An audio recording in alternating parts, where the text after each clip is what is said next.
우리가 지금 영생에 대해서 말씀을 2주째 생각을 하고 있습니다. 영생을 처음부터 계획하신 분은 하나님이십니다. 그래서 하나님이 주셔야 하고 반대로 우리 편에서는 받아야 합니다. 영생을 주고받을 수 있는 유일한 통로와 수단이 있습니다. 바로 예수 그리스도. 예수 그리스도로 말미암아서만 우리가 영생을 받을 수 있습니다. 자, 그게 바로 이제 17장 2절과 4절입니다. 하나님께서 창세전에 선택한 백성을 아들에게 주십니다. 주시되 영생을 주게 하시려고, 그리고 아들에게 만민을 다스리는 권세도 또한 주십니다. 그리고 아들은 4절이죠. 아버지께서 내게 하라고 주신 모든 일을 다 내가 이루어. 그래서 하나님께서는 예수 그리스도로 말미암아 택한 백성들에게 영생을 주셨고, 아들에게 주신 모든 자들은 아들로 말미암아 영생을 받았습니다. 그래서 이렇게 질문했죠. 영생을 받았습니까? 아직도 고민이십니까? 우리는 어떻게 이 질문에 대해서 확신할 수 있을까요? 오늘 성찬식과 연관을 한번 지어 보겠습니다. 요한복음 6장 47절부터 한번 같이 읽어보겠습니다. 시작. 진실로 진실로 너희에게 이르노니 믿는 자는 영생을 가졌나니. 자, 믿는 자는 영생을 가졌습니다. 48절 시작. 내가 곧 생명의 떡이니라. 너희 조상들은 광야에서 만나를 먹었어도 죽었거니와 이는 하늘에서 내려오는 떡이니 사람으로 하여금 먹고 죽지 아니하게 하는 것이니라. 51절이요. 나는 하늘에서 내려온 살아있는 떡이니 사람이 이 떡을 먹으면 영생하리라. 내가 줄 떡은 곧 세상의 생명을 위한 내 살이니라 하시니라. 53절이요. 예수께서 이르시되 내가 진실로 진실로 너희에게 이르노니 인자의 살을 먹지 아니하고 인자의 피를 마시지 아니하면 너희 속에 생명이 없느니라.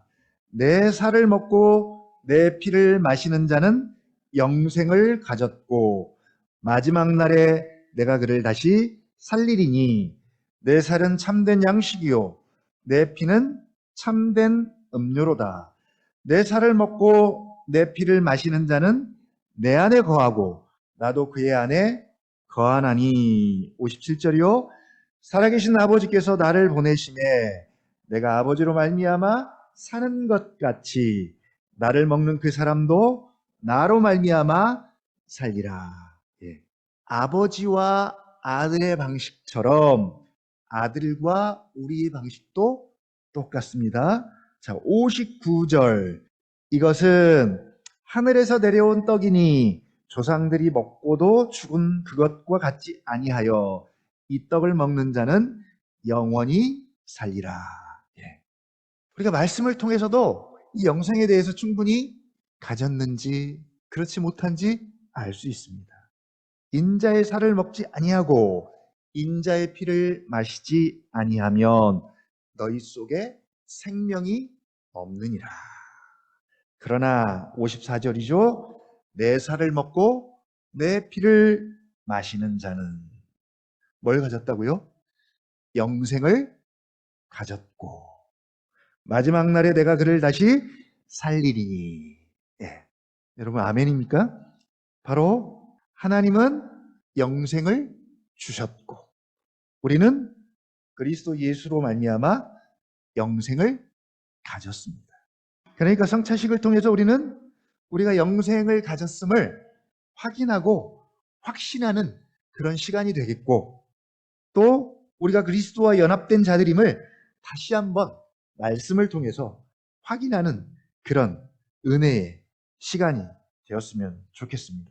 자, 그러면 하나님이 창세 전부터 우리에게 주시려고 계획하신 그 영생, 그리고 아들을 통해서 아들의 성육신과 낮아지심과 십자가의 죽으심과 부활과 승천을 통해서 그토록 우리에게 주시려고 하신 그 영생, 주신 영생, 우리가 받은 영생은 도대체 어떤 영생인가?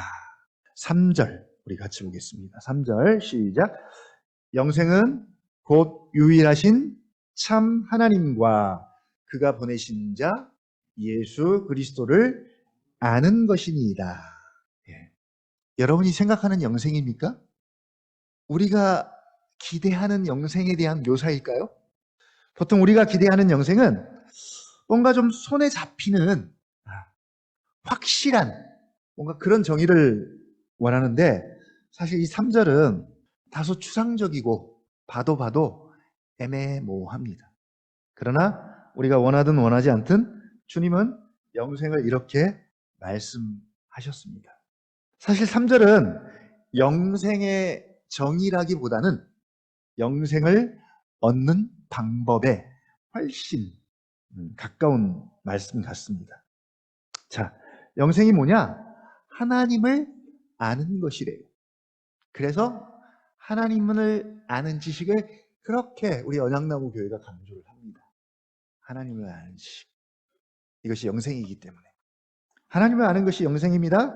어떤 하나님이요? 유일하신 참 하나님을 아는 것이 영생입니다. 자, 그러면 우리가 어떻게 하나님을 알 수 있을까요? 오직 유일한 길, 그가 보내신 자 예수 그리스도를 통해서 예수 그리스도를 알므로 하나님을 알 수 있습니다. 예수 그리스도가 누구입니까?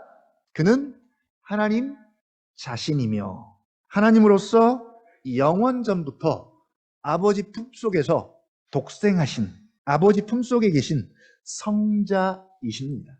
성자는 삼위이신 하나님의 제2격으로서 하나님과 본질이 같고 영광과 능력이 동등하신 분이십니다. 예, 우리 소요리 문답과 대요리 문답을 통해서 계속 봤던 말씀입니다.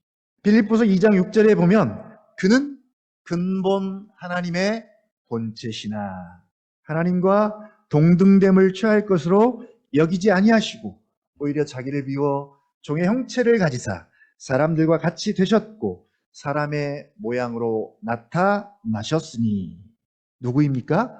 예수 그리스도. 그래서 빌립보서 2장 5절에 너희 안에 이 마음을 품어라 곧 그리스도 예수의 마음이니. 그래서 예수 그리스도입니다. 자, 예수는 뭡니까? 예수라는 이름은 하나님의 아들이 인간이 되셨다는, 인간 예수가 되셨다는 성육신의 진리를 품고 있는 이름입니다. 한마디로 사람이신 예수, 참 인간이신 예수, 참 사람이신 예수이지만 그러나 예수님은 하나님이시며 하나님과 동등하십니다. 그래서 우리는 예수 그리스도를 생각할 때 언제나 하나님 차원에서 하나님과 함께 계신 분으로 여겨야 합니다. 생각해야 합니다. 그러나 그분은 예수십니다. 성육신 하신 하나님의 아들입니다. 더 나아가서 예수는 누구입니까? 그리스도. 예수 그리스도. 예수가 성육신의 진리를 품고 있는 이름이라면 그리스도는 어떤 의미가 있을까요? 사람들을 하나님께로 인도하고 그 사람들에게 하나님의 생명을 주는, 영생을 주는, 구원을 주기 위해서 특별한 일을 하도록 기름 부음 받은 자, 즉 메시아를 의미합니다. 그래서 예수 그리스도, 예수가 그리스도다. 이게 신약을 요약하면 이거예요. 예수가 그리스도다. 예수가 그리스도다. 얼마나 우리에게 중요한 말씀입니까? 그래서 오늘 예수님도 3절 통해서 예수가 그리스도다 이렇게 말씀하고 있습니다. 바로 이 구원의 궁극적인 목적은 영생인데 유일하시고 참되신 하나님을 아는 것이고 하나님을 알 수 있는 유일한 길은 그가 보내신 자 예수 그리스도를 아는 것이다. 25절 17장 25절도 한번 같이 읽어보겠습니다. 의로우신 아버지여, 세상이 아버지를 알지 못하여도 나는 아버지를 알았사옵고 그들도 아버지께서 나를 보내신 줄 알았사옵나이다. 계속 아버지를 알고 알았습니다. 알에 대해서 이야기합니다. 26절 또 한번 같이 읽어볼까요? 시작. 내가 아버지의 이름을 그들에게 알게 하였고 또 알게 하리니 이는 나를 사랑하신 사랑이 그들 안에 있고 나도 그들 안에 있게 하려 함이니라. 우리 또 한번 찾아볼까요? 요한복음 1장 18절입니다. 오늘은 좀 성경을 많이 찾아볼게요. 본래 하나님을 본 사람이 없으되 아버지 품속에 있는 독생하신 하나님이 나타내셨느니라. 제가 이렇게 성경을 계속 읽는 이유는 제가 아무리 부연 설명을 많이 해도 가장 중요한 진리는 성경 말씀 그 자체입니다. 그래서 자주 많이 익숙해져야 합니다. 그래서 성경을 크게 읽는, 소리내어 읽는 게 되게 중요합니다. 자, 구약이 하나님을 아는 지식은 계시에 근거한 지식입니다. 자, 구약의 백성들도 하나님을 알았어요. 그런데 아는 방식이 뭐냐면 계시에 근거한 지식이죠. 하나님은 자기가 다른 모든 이방 신들이나 우상들과 근본적으로 다르다는 것을 십계명이나 혹은 도덕법이나 혹은 선지자들을 통해서 계시하셨습니다. 언약을 통해서 계시하셨습니다. 내가 참신이다. 내가 하나님이다. 너희 나만 섬겨야 한다. 나의 계명과 율례와 규례를 지키면 내가 너희와 함께 할 것이고 왕위를 계속 유지하게 할 것이다. 바로 계시에 근거한 지식이죠. 그러나 이제는 아버지 품속에 있는 독생하신 하나님이 하나님 자신이 성육신 하셔서 예수 그리스도가 되셔서 뭐라고 말씀하세요? 이제는 나를 본 자는 아버지를 보았거늘. 나를 본 자는 아버지를 보았거늘. 그래서 우리가 예수 그리스도를 본다면, 안다면 하나님을 본 것이고 하나님을 아는 것입니다. 이렇게 예수 그리스도께서는 하나님을 분명히 드러내 보이셨고 하나님을 계시하셨으며 하나님에 대해서 우리에게 충분히 가르쳐 주셨고 하나님이 어떤 분인지 선포하셨습니다. 뿐만 아니라 하나님을 믿고 하나님과 교제하지 못하도록 방해하는 모든 세력들, 죄와 죄의 장벽들을 십자가에서 다 완전히 제거해 주셨습니다. 뿐만 아니라 그리스도께서는 하나님에 관한 지식뿐만 아니라 하나님 자신의 하나님의 생명을 우리에게 주셨습니다. 그래서 성경은 뭐라고 말해요? 영생을 가졌다, 받았다. 그래서 영생입니다. 하나님의 생명을 그리스도께서 우리에게 주셨습니다. 그리고 우리는 받았습니다. 그래서 영생입니다. 그래서 오늘 제목입니다. 우리가 누구냐? 그리스도인이 누구냐? 그들의 이 영혼 속에 하나님의 생명이 있는 자다. 하나님의 생명을 소유한 자다. 하나님의 생명을 소유한 자가 그리스도인입니다.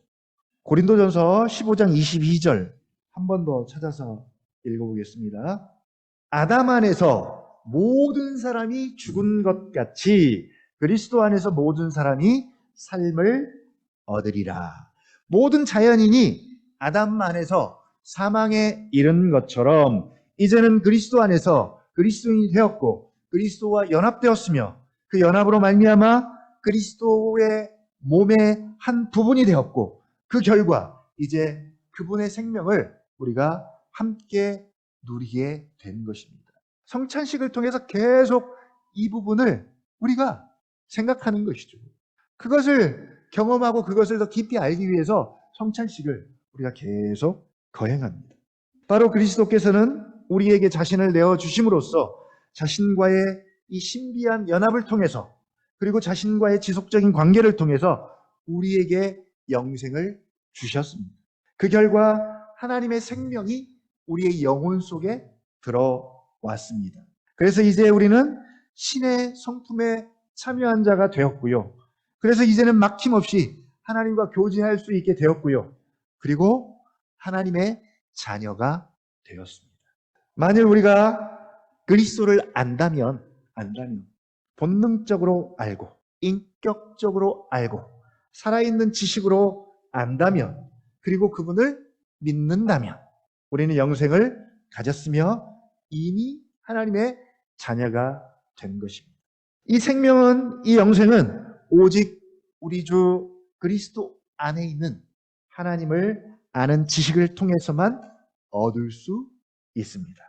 그리스도께서는 성령님을 통하여 우리 안에 오셔서 당신의 생명을 우리에게 주심으로써, 하나님의 생명을 우리에게 주심으로써 우리로 하여금 하나님을 알도록 하셨습니다. 그래서 우리는 지속적으로 하나님을 압니다. 알아야 합니다. 이것이 3절이 말하는 영생이요 영생의 방법입니다. 그럼에도 불구하고 우리에게 고민이 있고요. 이 영생에 대한 답답함이 있어요. 영생을 받았다고 하는데 하나님의 생명이 우리 안에 있다고 하는데 도대체 그게 뭐냐는 거죠. 하나님의 생명이 있고 그리스도의 생명이 있는데 가끔은 왜 우리가 이 모양이고 왜 그렇게 긴가민가 하고 자신 없어 하고 또 하나 성경에서 말하는 이 하나님의 생명은 영생은 영광스럽고 놀랍고 충만한 생명입니다. 풍성한 생명입니다. 추석 앞에다가 형용사를 붙이죠. 뭐라고요? 무슨 추석이라 그래요? 풍성한 한가위. 풍성한. 여러분 추석을 풍성하게 보내셨습니까? 성경이 풍성한이라는 단어를 굉장히 많이 써요. 풍성함의 의미를 여러분 알고 싶으면 추석을 풍성하게 보내세요. 바로 풍성한 생명입니다.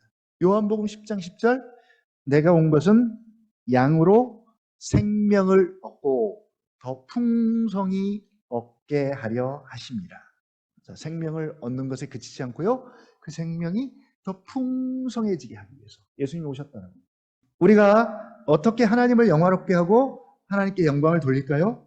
예수님이 오신 목적이 요한복음 10장 10절이 우리 안에서 이루어지면 됩니다. 우리가 요한복음 10장 10절 말씀처럼 그렇게 되어지면 됩니다. 생명을 얻고 더 풍성한 생명을 맛보고 누리면 됩니다. 하나님께서 창세전에 우리에게 주시려고 했던 그 영생만큼이나 우리가 영생을 소유하면 됩니다. 이 생명은 무엇이며 이 생명은 어떤 특징들이 있을까요? 말 그대로 생명입니다. 생명이기 때문에 생명의 특성들을 가지고 있습니다. 여러분, 생명이 어떤 의미인지 우리 다 알고 있잖아요. 그렇죠? 생명이 없는 사람이 있을까요? 우리 다 생명이 있잖아요. 정확히 설명하기는 어렵지만 우리가 다 생명이 어떤 의미인지는 다 압니다. 하나님이 우리에게 주신 생명은 이 세상에서 우리의 남은 인생 동안, 일생 동안 계속될 것이고 심지어 죽음과 무덤을 넘어서 영원까지 이어지는 그런 생명입니다. 그래서 생명 앞에 영원한 생명이다 이렇게 묘사를 합니다. 영원한 생명입니다.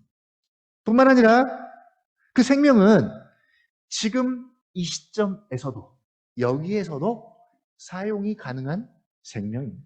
죽음 이후에 천국에서나 맛볼 수 있는 그런 생명이 아니라 여기서도 맛보고 누리고 사용할 수 있는 그런 생명입니다. 이제 이게 현재를 사는 그리스도인들에게 제일 약한 부분이죠. 제일 약한 부분입니다. 근데 그럴 수밖에 없는 게 사단이 이 부분을 가장 집요하게 공격을 합니다. 사단은 우리가 그리스도인 되게 하는 것에는 실패했습니다. 그건 막지 못했습니다. 그러나 뭐는 할 수 있다고요? 그리스도인으로서 영생을 맛보며 풍성한 삶을 살게 하는 것은 사단이 막을 수는 있어요. 전문가입니다. 우리가 그리스도인 되게 하는 것은 사단도 막지 못합니다. 그러나 그리스도인이지만 성경적으로 살지 못하게 하는 것은 너무나 잘합니다. 그러니까 성경이 우리에게 약속하고 있는 그 놀라운 약속들, 왕 같은 제사장으로서의 그리스도인, 혹은 풍성하고 영광스럽고 놀라운 생명과 영생을 맛보며 사는 그리스도인이 아니라 빈약한 그리스도인, 빈약한 그리스도인. 늘 기쁨과 평안과 영광과 즐거움 속에 사는 그리스도인이 아니라 두려움과 염려와 우울한 그리스도인으로 살게 하는 것, 바로 사단의 목적입니다. 그리고 사단은 이 분야에서 전문가입니다. 어때요? 사단의 목적대로 잘 되어 가십니까? 아니면 하나님의 뜻대로, 예수님이 오신 목적대로 여러분 잘 되어 가십니까? 어느 쪽입니까? 어느 것이 우리에게 쉽습니까? 그 영생을 누리고 맛본다는 개념을 생각할 때 그 광고가 하나 생각나요. 쉽고 뜯고 맛보고. 그렇죠? 갈비. 영생이 마치 우리에게 갈비처럼 다가왔으면 좋겠어요. 그 영생을 맛보고 씹고 뜯고 매일매일 그렇게 먹는 것이죠. 물론 현재 우리가 보고 있는 영생 생명은 상당 부분 불완전하고 아직은 작고 희미합니다. 마치 겨자씨 같아서 정말 겨자씨가 들게만 해요. 들게만 하더라고요. 조그매요. 겨자씨 같고 여자가 자루, 서말 속에 넣은 누룩처럼 그 존재 자체가 미미하고 심지어 구별이 안 돼요. 이게 밀가루인지 누룩인지 구별이 안 됩니다.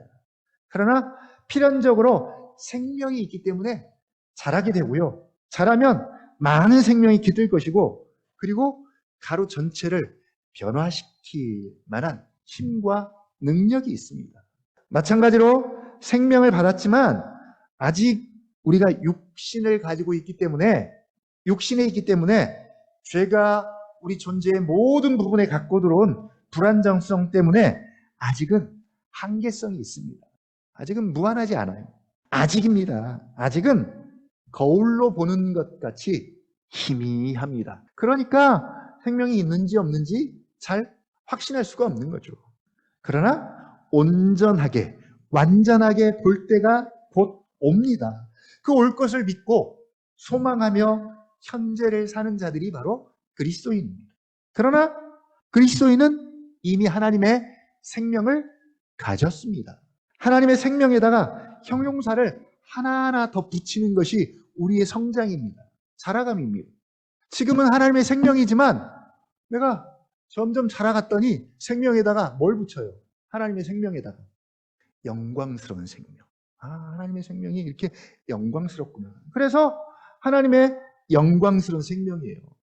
자, 또 말씀을 묵상해 보니까 이 생명은 또 뭘 거기다 더 붙이면 좋을까요? 이건 목사가 만들어서 붙여줄 것이 아니라 우리가 삶 속에서 본인 스스로 붙여야 합니다. 자꾸 거기다가. 뭘 붙일까요? 충만한 생명. 충만한 생명. 하나님의 생명이 충만합니까? 하나님의 풍성한 생명. 풍성한 생명. 하나님의 놀라운 생명. 이 정도 되면 하나님의 생명에다가 이 세상에 존재한 것들 중에 견줄 만한 것이 아예 없는 거죠. 견줄 만한 것이 없습니다. 자, 그런 생명입니다. 자, 그런 생명을 가졌습니다. 받았습니다. 받되 아직은입니다. 아직은 첫 열매만 받았어요. 아직은 보증금만 받았어요. 보증금만 받았습니다. 그러나 그 첫 열매를 미리 맛본 사람입니다. 첫 열매를 받았다는 얘기는 맛봤다는 이야기입니다. 맛을 봤어요. 그래서 맛을 알아요. 어느 정도는 압니다. 조금은 압니다. 우리 시식 코너에 가서 맛을 보죠. 그리고 사잖아요. 그것처럼 맛을 봤습니다. 처음 익은 만물은, 처음 수확한 열매는 아직은 완전한 수확은 아니지만 일종의 맨 처음 받는 할부금, 보증금과 같습니다. 완전한 추수 때는 다 받을 것이고요. 그러나 미리 앞당겨서 일부를 받습니다. 우리가 집을 계약할 때도 그렇잖아요. 보증금만 미리 받잖아요. 그것처럼 여기서도 천국의 영광스러운 생명과 같은 것을 미리 땡겨서 경험하고 맛볼 수 있는 것이죠. 그래서 로마서 8장 17절 뭐라 그래요? 현재의 고난은 장차 우리 앞에 나타날 영광과 비교할 수 없는 이유입니다. 그 장차 우리 앞에 나타날 영광을 우리가 여기서 미리 땡겨서 맛을 봤기 때문에 그 맛이 너무나 압도적이기 때문에 강렬하기 때문에 현재의 고난을 누를 수 있다는 것이죠. 작게 만들 수 있다는 것이죠.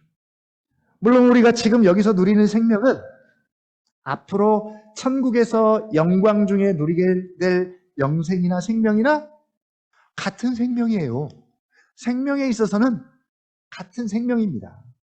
그러나 아직은, 지금은 부분적입니다. 거울로 보는 것처럼 희미합니다. 불완전합니다. 그러나 이 세상에서 사는 중에도 그것을 충분히 누릴 수 있도록 우리는 받았습니다. 받았기 때문에 지금 이 세상에서 그 영광의 생명을 시작할 수 있습니다. 시작해야 합니다. 그리고 그 생명은 지속됩니다. 생명이 죽었다, 살았다, 죽었다, 살았다 그렇게 하지 않아요. 그리고 그 생명은 자라날 거예요. 성장합니다. 성장한다는 얘기는 풍성해진다는 얘기예요. 풍성해집니다. 그리고 궁극적으로는 완전한 생명으로 나타날 것입니다. 바로 성경이 말하는 영생입니다.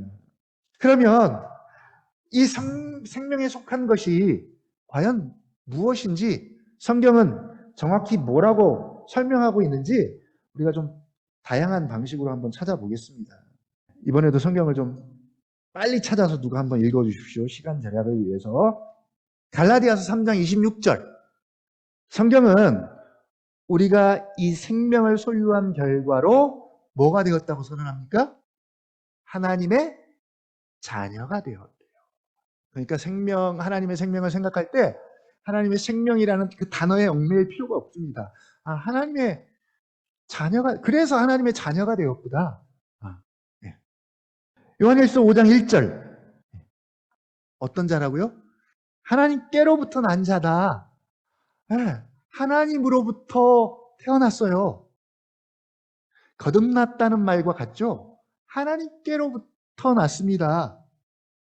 누가 우리를 낳았다고요? 하나님께로부터. 그러니까 하나님이 우리를 낳은 거예요. 하나님께로부터 난 자들입니다. 또 요한복음 3장 8절. 그리고 다른 분은 베드로후서 1장 4절이요. 어떻게 나왔다고요? 성령으로 나왔대요. 성령으로 나왔습니다, 여러분. 성령으로 나왔어요. 육신으로 낳은 것이 아니라, 육체로 낳은 것이 아니라 그리스도인은 성령으로 낳은 자들입니다. 베드로후서 1장 4절이요. 뭐라고 말합니까? 신성한 성품에 참여하는 자다. 신성한 성품입니다, 여러분. 하나님의 생명을 가진 자들은 신성한 성품에 참여한 자입니다. 베드로전서 1장 23절은 거듭났다라고 말합니다. 거듭났다는 표현은 하나님께로부터 다시 났다는 의미잖아요. 그건 찾아서 읽어보시고요. 그 다음에 이제 에베소 3장 22절과 24절은 영생의 특성과 본질이 뭔지를 우리에게 보다 자세하게 가르쳐주는 말씀입니다. 이건 찾아서 같이 한번 다 같이 읽어보겠습니다. 에베소 3장 22절부터 24절. 22절부터 24절이요. 너희는 유혹의 욕심을 따라 썩어져가는 구습을 따르는 옛사람을 벗어버리고 오직 너희의 심령이 새롭게 되어 하나님을 따라 의와 진리의 거룩함으로 지으심을 받은 새 사람을 입으라. 이 말씀은 우리가 영생을 받았을 때 전적으로 새로운 피조물, 새로운 사람이 되었다라고 선언합니다. 우리는 새로운 피조물이 되었고 새로운 사람이 되었습니다. 새 생명의 원리가 우리 속에 들어와서 우리 안에서 새로운 성품을 일으키고 새로운 사고방식을 만들어 냅니다. 고린도후서 5장 17절도 역시 한번 찾아볼까요? 너무나 유명한 말씀이죠. 고린도후서 5장 17절. 그런즉 누구든지 그리스도 안에 있으면 새로운 피조물이라. 이전 것은 지나갔으니 보라 새 것이 되었도다. 자, 우리 언제 새 것이 됩니까? 송구영신 예배 때 이 말씀을 자주 사용해요. 연말 연시 해가 바뀔 때 그때 새롭다라는 표현을 이 말씀을 통해서 하는데 그런 새로움이 아닙니다. 그리스도 안에 있으면 왜 이렇게 새로운 피조물이 되고 새 것이 됩니까? 바로 우리 속에 새로운 생명이 들어와 있기 때문입니다. 우리가 거듭났다는 것은 우리가 거듭날 때 새로운 어떤 기능이나 체계를 새롭게 받는 것이 아니죠. 그러니까 가끔 세상 사람들이 크리스찬들을 오해하는 이유가 뭐냐면 교회만 들어가면 막 자동으로 뭐가 바뀌는 줄 알아요. 그래서 뭐라고 해요? 교회 다니는 사람이 왜 저래? 들어왔지만 겉모습이나 이런 것은 다 똑같아요. 똑같습니다. 그런 것이 아니라 이 새 생명의 원리가 우리가 이미 전에 갖고 있는 기능들에서 어떤 영향력을 끼치기 시작하는 것이죠. 그 영향력이 강하면 강할수록 어때요? 변화가 많이 드러나게, 두드러지게 생기겠죠. 그러나 새 생명의 원리가 들어와 있지만 영향을 끼치지 못하면 옛날하고 지금이나 달라지는 게 없어요. 똑같아요. 이 새 생명의 원리는, 새 원리는 우리의 타고난 본성적 기질이나 능력이나 기존의 기능들과는 전혀 무관하고 별개입니다. 갑자기 사람이 바뀌어지는 게 아니죠. 그러나 이런 기존의 기질이나 기능들에 생기를 주고 동기를 부여해주고 혹은 그 기능들을 완전히 새로운 방식으로 사용할 수 있도록 해주는 역할을 하는 것이죠. 그래서 하나님은 그런 막 다혈질적인 기질들을 사용해서 옛날에는 그 기질들을 통해서 좋지 못한 일을 하게 했다면 이제는 그런 기질을 사용해서 어때요? 선교사로 사용하게 하거나 복음을 전하는 자로 사용하기도 합니다. 그 대표적인 사람이 누구예요? 바울. 하나님이 바울의 그 열심을 사용했어요. 자, 옛날에 바울은 그 열심을 어디다 썼습니까? 열심. 열심이라는 표현은 성격적으로 어떻게 표현하면 좋을까요? 열심. 열정. 과거에는 그 열정을 하나님을 박해하고 하나님을 그리스도인을 믿는 자들을 박해하고 그런 데 사용했다면 이제 하나님은 그 열심과 열정을 어떻게 사용합니까? 복음을 전하는 자로 사용합니다. 바로 그런 식이죠. 로마서 12장 1절 유명한 말씀이죠.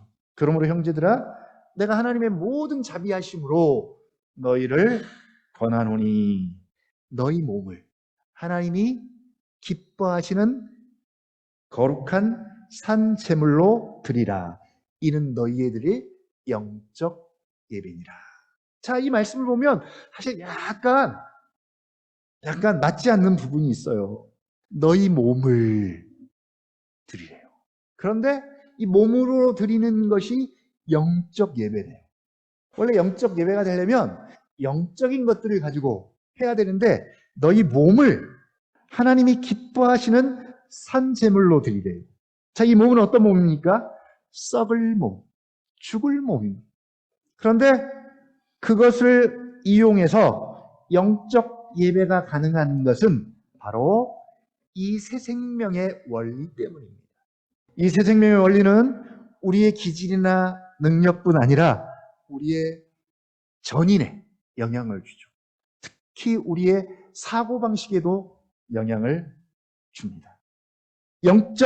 이 영생의 선물을 받은 새 사람은 당연히 영적인 일에 관심을 갖습니다. 당연하죠. 영적으로 죽은 사람이 여러분 어떻게 영적인 일에 관심을 갖겠어요? 네, 그럴 수 없습니다. 그래서 이 사람은 새로운 방식으로 자신을 살펴보고 세상을 바라보고 생각하기 시작합니다. 그리고 자신이 영적인 존재임을 깨닫습니다. 그리고 자신은 하나님을 위해서 지은 바 되었으며 자기 속에 하나님의 성령이 계신 것을 압니다. 여러분 알고 있습니까? 하나님의 성령이 우리 안에 계신 것을 압니까? 생명뿐 아니라 죽음에 대해서도 이제 완전히 새로운 관점을 갖게 됩니다. 그래서 죽음이 두렵지 않아요. 예수님은 죽음을 뭐라 그래요? 죽은 나사로를 향해서 뭐라고 말합니까? 사람들은 죽음이 가장 큰 딜레마예요. 그래서 죽음 앞에 서면 두렵고 뭐 어떻게 그것을 해결할 방법이 없어요. 그러나 예수님은 죽음 앞에서 뭐라 그래요? 나사로가 지금 잠자고 있다. 잠자는 나사로를 내가 깨우러 가노라. 네. 죽음에 대해서도 새로운 관점을 갖게 됩니다. 세상에 대해서는 뭐 두말할 필요가 없죠. 세상에 대해서는 마찬가지입니다. 예수님이 세상을 바라보는 것처럼 봅니다. 예수님은 죄가 세상에 어떤 비극을 가져왔는지, 그리고 사람들이 죄의 사슬에 얽매여서 어떻게 사단에게 지금 농락당하고 있는지 분명히 아셨습니다. 그래서 예수님은 세상을 바라볼 때 예수님의 마음이 상했죠. 탄식했습니다. 바로 영적인 생각을 하는 사람이 이 세상을 바라보는 관점입니다. 뿐만 아니라 영적인 사람들에게는 영적인 문제가 가장 실제적인 문제입니다. 여러분은 뭐가 여러분에게 가장 실제적인 문제입니까? 영적인 것들이 삶의 중심이며 다른 모든 것들보다 가장 중요한 문제가 됩니다. 그래서 너희는 먼저 그의 나라와 의를 구하라. 이런 말씀들이 그 마음 중심에 있죠. 그의 마음을 지배합니다. 먼저 그의 나라와 여러분 의를 구하십니까? 그런 마음이 마음속에 자리 잡고 있나요? 하나님 나라와 의를 구합니까? 주기도문 속에 이 원리가 그대로 들어있고 우리는 주마다 주기도문 암송하잖아요. 예배할 때마다 암송합니다. 암송하는데도 불구하고 그의 나라와 의를 구하십니까? 라고 물어보면 저는 그런 적 없어요. 라는 그런 표정을 짓는 거죠. 이것이 가장 중대하고 핵심적인 나의 관심사일까요? 적어도 영적인 사람에게는 그렇습니다. 바로 그리스도의 생명의 원리가 그의 속에 들어와 자리를 잡고 있기 때문에 그의 생각과 사고방식과 태도 속에서 분명히 그리스도를 닮아가는 일이 일어날 것이고요. 분명히 그렇게 닮게 되어 있습니다. 그리스도를 닮고 그리스도의 삶을 사는 것, 영생을 가장 확실하게 보여주고 살아가는 방식입니다. 그래서 그리스도를 닮아가고자 하는 마음이 있다면 영생이 있는 거예요. 하나님의 생명이 그 안에 들어와 있는 겁니다. 영생, 뭐 많이 들었지만 잘 모르겠어요. 저도 마찬가지입니다. 영생에 대해서 설교를 하고 있지만 영생에 대해서 막 전부를 다 설명하지 못해요. 여러분도 마찬가지입니다. 들었지만 영생을 누구에게 설명하려면 어려워요. 어렵지만 잘 모르겠어요 라고 하지만 어렵더라도 그러나 그가 그리스도의 마음을 품고 있고 그리스도를 닮아가고 부단히 그리스도의 삶을 살고자 하고 그리고 내가 그리스도를 알지만 더 정말 그리스도를 알고자 한다면 그것이 바로 영생입니다. 영생이에요. 그것이 바로 그리스도의 생명을 사는 것입니다. 그리스도인은 이 새 생명의 원리를 갖고 있기 때문에 그리스도의 생명을 압니다. 설명할 수는 없어도 그리스도의 생명을 알아요. 압니다. 여러분, 엄마 아빠를 아이가 어떻게 알아요? 어떻게 알아요? 양이 있는데 어린 양이 막 1000마리, 10,000마리 가운데 그 양들 가운데서 자기 엄마 양을 골라낼 수 있대요. 골라낼 수 있어요. 그렇게 많은 양들 중에서 어떻게 자기 어미 양을 골라낼 수 있을까요? 구별할 수 있을까요? 이성적으로는 설명이 불가능합니다. 그러나 어린 양은 자기 엄마 양을 압니다. 알아요. 본능적으로 압니다. 바로 우리가 주님을 아는 그리스도인의 지식입니다. 그리스도를 아는 지식입니다. 본능적인 지식입니다. 바라기는 성령의 기름 부어 주심으로 말미암아 먼저는 그리스도의 마음을 갖고 또 그리스도에 대한 진리와 지식들이 우리에게 생소하게 들리지 않았으면 좋겠습니다. 3절은 너무나 심플해요. 군더더기를 다 빼버렸어요. 뭐 없습니다. 아무것도 없습니다. 오직 뭐만 있어요? 하나님, 그리고 그가 보내신 자 예수 그리스도. 이게 전부이기 때문이에요. 거기다 뭐 다른 것을 또 첨가하거나 부연 설명할 필요가 없어요. 이런 그리스도에 대한 진리와 지식들이 우리에게 생소하게 들리지 않았으면 좋겠습니다. 3절만으로 충분합니다. 바로 그 진리들이 생명이고 모든 것입니다. 전부입니다. 그리스도인은 어떤 사람들입니까? 유일하신 참 하나님과 그가 보내신 자 예수 그리스도를 아는 지식 안에서 이 영적인 진리들 안에서 기뻐하고 그리고 그 진리들에 준해서 살아가는 사람들 바로 그리스도인입니다. 그리고 그리스도인의 오직 한 가지 열망이 있다면 뭐예요? 뭡니까? 그것은 예수 그리스도를 더욱더 많이 아는 것입니다. 계속 이 마음이죠. 그리스도를 아니까 더 알고 싶고, 더 아니까 또 더 알고 싶고, 계속. 그 마음이죠. 네. 하나님이 우리에게 은혜 주셔서 우리 모두가 영생을 소유한 사람임을 알게 해주셨으면 좋겠습니다. 그렇게 되기를 원합니다. 또 영생을 소유하고 있다면, 확신하고 있다면 이제는 그 영생을 따라 누리고 살아야 합니다. 누리고 살되 하나님의 은혜와 지식 안에서 이제 더 자라야 하고요. 자라서 하나님의 영광스럽고 충만하고 풍성한 영생임을 알고 또 그것들을 고백할 수 있는 우리 언약나무 교회가 되기를 주님의 이름으로 부탁을 드립니다.